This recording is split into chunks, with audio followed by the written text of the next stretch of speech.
parmi s'utilise toujours sans S. Je viens te chanter la balade des gens heureux. Salut tout le monde, bienvenue dans cette nouvelle vidéo de français. Vous le savez, le français est une langue très difficile avec beaucoup de règles et aussi beaucoup d'exceptions. Les Français eux-mêmes, quand ils écrivent, se posent de temps en temps et même souvent des questions sur l'orthographe de certains mots ou sur la grammaire. Aujourd'hui, nous allons voir ensemble les 10 requêtes les plus recherchées sur Internet en ce qui concerne des règles d'orthographe ou de grammaire en français. Pour réaliser cette vidéo, je me suis basée sur une étude réalisée en 2019 qui s'appelle le baromètre Voltaire. Je vous mets la source dans la description de la vidéo. Avant de commencer, je voudrais vous parler du sponsor de cette vidéo qui s'appelle Niva. Vous savez que c'est grâce au sponsor que je peux continuer à faire des vidéos de qualité. Niva, c'est un moteur de recherche sans publicité, privé et bien sûr que vous pouvez utiliser gratuitement. Quand vous utilisez un moteur de recherche classique, il y a énormément de publicité et ça peut être difficile pour nous de savoir quels sont les sites vraiment intéressants et ceux qui ont payé pour être là. Niva est également privé, c'est-à-dire qu'il ne suit pas votre parcours. Quand vous êtes sur un moteur de recherche classique et que, par exemple, vous recherchez à acheter un aspirateur, je suppose que vous avez déjà remarqué, après quand vous allez sur d'autres sites, vous allez avoir de la publicité pour des aspirateurs. Parce que les moteurs de recherche vont partager vos recherches, partager vos données à des annonceurs, à des sites. Niva ne fait pas ça. Ce moteur de recherche a d'autres fonctionnalités que personnellement je trouve vraiment intéressantes. Quand vous faites une recherche, vous pouvez dire au moteur de recherche si ce site vous intéresse beaucoup ou pas beaucoup. Il va donc ainsi apprendre ce que vous aimez pour par la suite pouvoir vous proposer des résultats plus intéressants. Quand vous faites une recherche, par exemple sur un sujet médical, vous pouvez filtrer les sites qui vont apparaître. Par exemple, vous pouvez choisir de ne voir que des sites institutionnels. Vous avez aussi un espace où vous pouvez classer vos sites préférés. Par exemple, moi, j'ai fait un répertoire Progresser en français avec des sites que je trouve intéressants. Ce moteur de recherche, vous pouvez l'ajouter comme extension à votre navigateur Chrome ou Firefox, mais vous pouvez aussi le télécharger comme application sur votre téléphone Android ou iOS. Revenons maintenant aux 10 questions d'orthographe les plus recherchées sur Internet. La première est peut-on ou peut-on. Quand on pose une question, qu'on fait une phrase interrogative avec un point d'interrogation, on va inverser le verbe et le sujet et il faut systématiquement mettre un tiret. C'est toujours le cas. Si vous inversez le verbe et le sujet, il faut un tiret. Par exemple, si je dis « Peut-on apprendre le français en dormant ?» Vous devez mettre un tiret entre « peut » et « on ». Le sujet de cette phrase est à la troisième personne du singulier, « on », donc « peut » va bien entendu s'écrire avec un « t ». Jamais vous ne trouvez une terminaison en « x » à la troisième personne du singulier. Ça n'existe pas. Donc « peut-on » avec un « t » et un tiret. La deuxième question que beaucoup se posent, c'est sur « bien sûr ». Est-ce que ça s'écrit en un mot? Est-ce que ça s'écrit en deux mots? Est-ce qu'il faut un accent circonflexe sur le U? Je peux me servir un verre d'eau? Bien sûr, fais comme chez toi. Bien sûr s'écrit toujours en deux mots.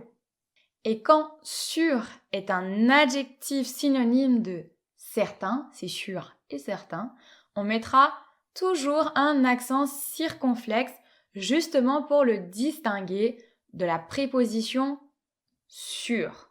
Je suis sur la terrasse. Par contre, je suis sûr de moi avec un chapeau. La troisième requête que nous allons voir est autant pour moi. C'est une écriture qui fait débat.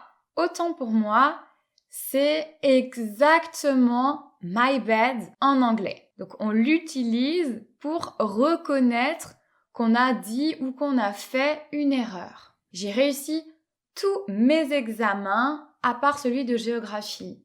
Ah non, autant pour moi, j'ai aussi échoué en sport. La seule orthographe validée par l'Académie française est autant, T-E-M-P-S.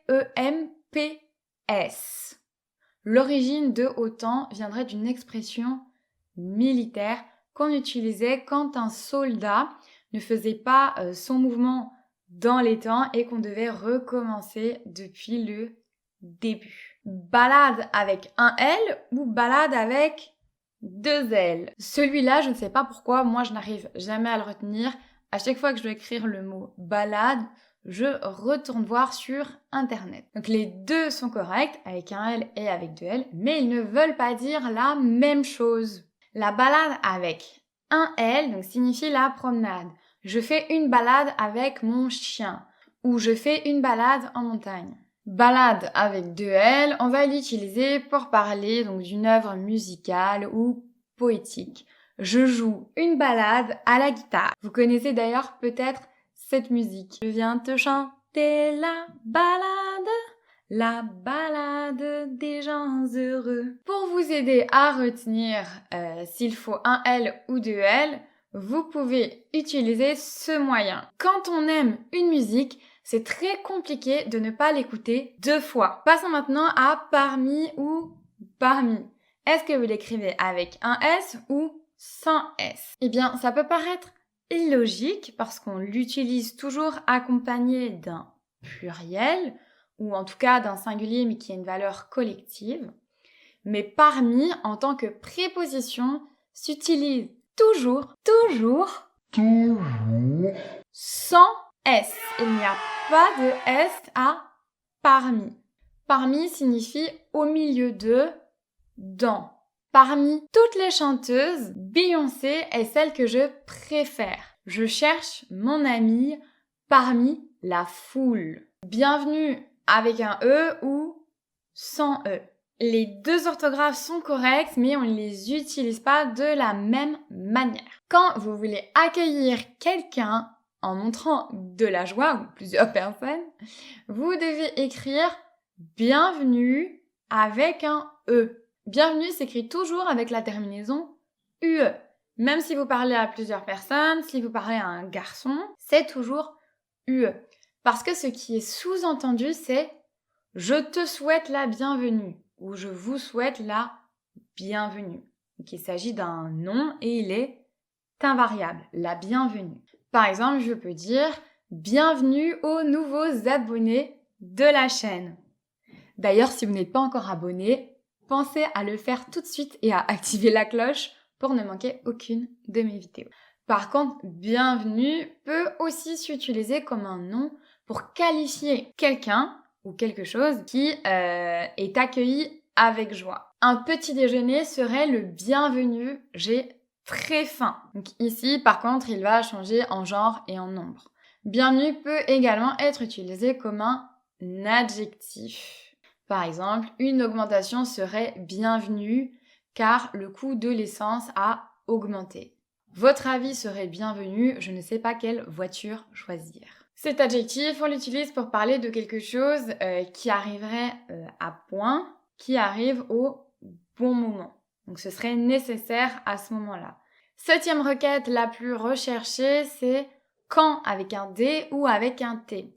À nouveau, les deux orthographes sont correctes, mais les deux mots ne veulent pas dire la même chose.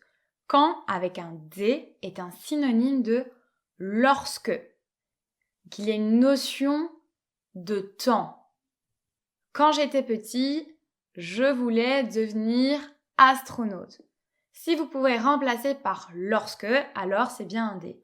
Lorsque j'étais petit, je voulais devenir astronaute. Lorsque quand est utilisé dans les questions, alors vous pouvez le remplacer par à quel moment. Quand pars-tu en vacances? À quel moment pars-tu en vacances? Donc c'est bien un D. Quand avec un T signifie en ce qui concerne. Quant à mes vacances, je vais partir en juillet. Quant à sa jupe, je la trouve magnifique. Donc, en ce qui concerne mes vacances, je pars en juillet. En ce qui concerne sa jupe, elle est magnifique. La suivante est au vu de, avec un E à vue ou sans E.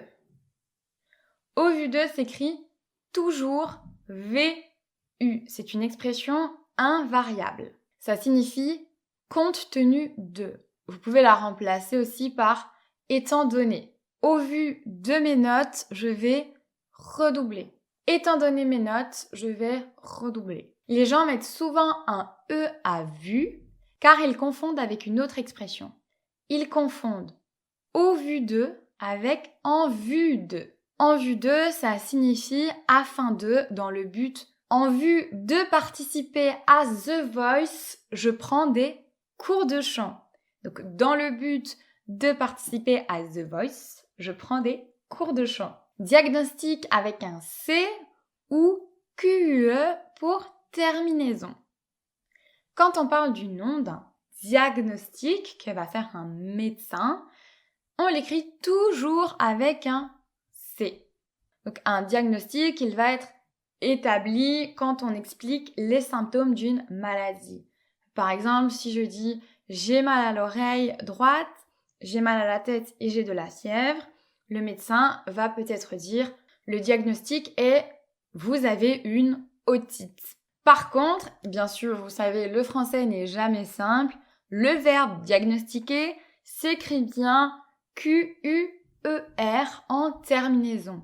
Donc, il diagnostique, donc si je dis le médecin diagnostique une otite, alors on va bien écrire avec Q-U-E. Passons à la 10e requête la plus recherchée. Je vous envoie O-I-E ou O-I-S. Alors, c'est très important de comprendre que envoyer ne se conjugue pas comme voir. Envoyer est un verbe du premier groupe, donc qui se finit en ER, ce qui n'est pas le cas de voir.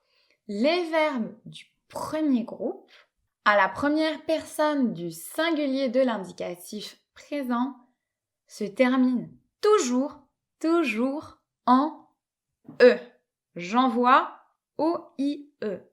Donc la terminaison OIS n'existe pas du tout. On va écrire j'envoie O-I-E, tu envoies O-I-E-S, il envoie O-I-E, etc. Voilà, c'est terminé pour aujourd'hui. J'espère que cette vidéo vous a plu. Si elle vous a plu, bien sûr, mettez un j'aime. Et si vous n'êtes pas encore abonné, abonnez-vous tout de suite. À bientôt!